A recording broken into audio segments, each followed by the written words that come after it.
I want to thank you, Mr. Chairman, for this markup. And Mr. Chairman, I'd like to wish most of you here a happy Earth Day.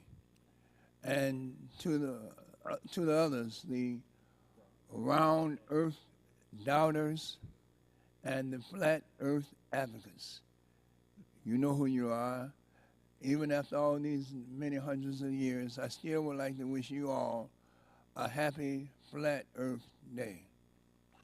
Unfortunately, Mr. Chairman, as most of the world celebrates the 45th annual Earth Day, today we are here marking up a bill that will undo much of the progress that the Obama administration has put forward to actually help mitigate some of the disastrous effects of climate change and help put our planet on a more sustainable path moving forward.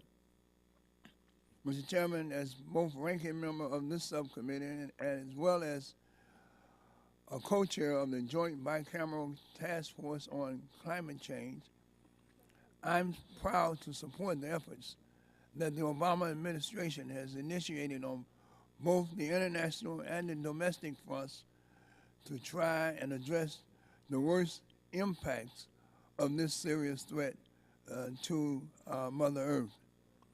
From establishing the Climate Action Plan, including the joint announcement with China establishing ambitious carbon pollution reduction targets, to making a national commitment to the Green Climate Fund, up to and including putting forth the Clean Power Plan, I applaud the leadership that President Obama has demonstrated in the face of inaction by Congress on this critical issue. And Mr. Chairman, why is it so important that we act to address this issue? Well, Mr. Chairman, the overwhelming majority of the world's scientists, climatologists, and most noted experts are all telling us the very same thing. Climate change is real, and we must act now before it is too late and too costly to do something about it.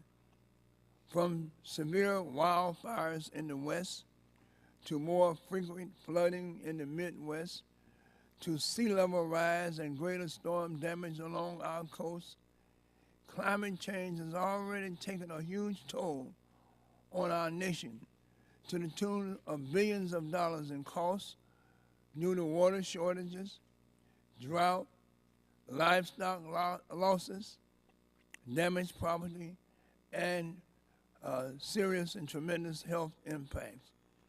Mr. Chairman, for the sake of our own children and our own grandchildren, as well as for the health and welfare of our planet as a whole, this round planet, Mother Earth, we cannot simply choose to put our collective heads in the sand.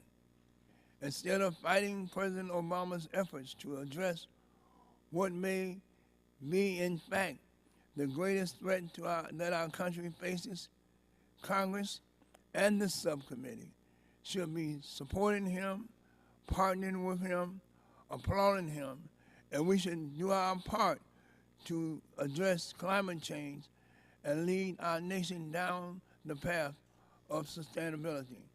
So unfortunately, Mr. Chairman, here we are on Earth Day, doing exactly the opposite of what the world is doing.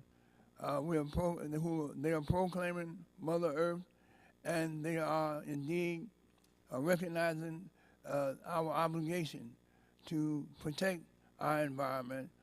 We're here today on this bill, and Mr. Chairman, I must urge all my colleagues to oppose this bill before us and let us get to work on real bipartisan legislation to move our country forward in the right direction, even on the 45th anniversary of Earth Day. With that, I yield back.